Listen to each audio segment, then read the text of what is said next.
राधे राधे। जय श्री कृष्ण दोस्तों। आने वाली शारदीय नवरात्रि की आप सभी को हार्दिक शुभकामनाएं। मैं श्वेता कुमार एक बार फिर से आप सभी का अपने चैनल में हार्दिक स्वागत करती हूं। आज मैं बताने वाली हूं नवरात्र की सरल पूजा विधि। वैसे तो दोस्तों नवरात्र की बहुत सारी पूजा विधि होती है, बहुत सारे नियम होते हैं, लेकिन हर नियम हर कोई नहीं कर सकता है। तो कुछ सबसे सरल नियम हैं जो बहुत ही आसानी से, बहुत ही सिंपल तरीके से आप माता रानी को प्रसन्न कर सकते हैं। जिस स्थान पर पूजा करनी है उस स्थान को अच्छे से साफ कर ले, गंगा जल से उस स्थान को साफ कर ले, पोंछ ले, और आप चाहे तो उस स्थान को अच्छे से सजा सकते हैं, आपकी मर्जी। सजाने के बाद आपको क्या करना है, जिस स्थान पर आपने साफ किया था उस स्थान पर आपको लाल कपड़े बिछाने हैं। याद रखिए, माता रानी की पूजा में हमेशा लाल चीज़ों का ही प्रयोग होता है।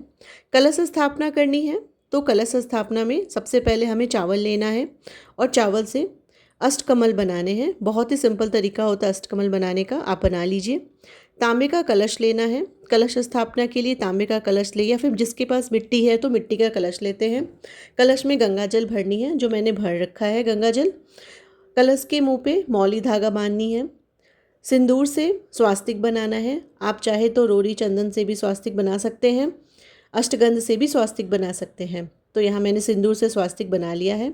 कलश के अंदर कुछ मुख्य सामग्री है जानी चाहिए, जिनके बिना पूजा अधूरी मानी जाती है। तो वह है हल्दी, चंदन, कुमकुम, रोली, 1 रुपए का सिक्का, सुपारी, ध्रुबा और फूल। ये सब चीज़ कलश के अंदर जाती है। पान के पत्ते, मैं यहाँ पान के पत्ते कलश में स्थापित कर रही हूँ। आम के पल्लव भी स्थापित किया जाता है, तो आम या पान के पत्ते आपके पास जो भी है आप कलश के अंदर स्थापित कर सकते हैं। नारियल के साथ कलश में बांधने के लिए पान के पत्ते का यह भोग माँ को अवश्य लगाए।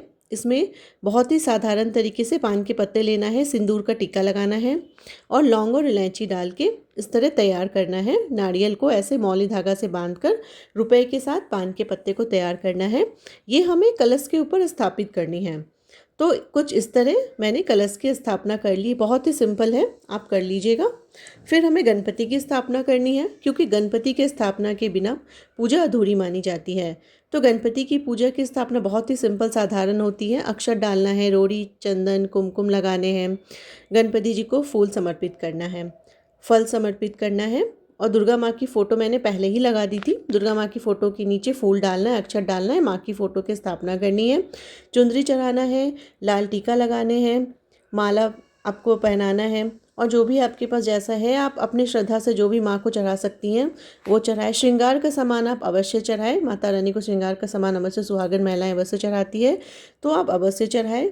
तो कुछ इस तरह मैंने नवरात्रि पूजा की बहुत ही साधारण और सरल तरीके से तैयारी कर ली है। अखंड ज्योत जलाना है तो आप अखंड ज्योत जरूर जलाएं।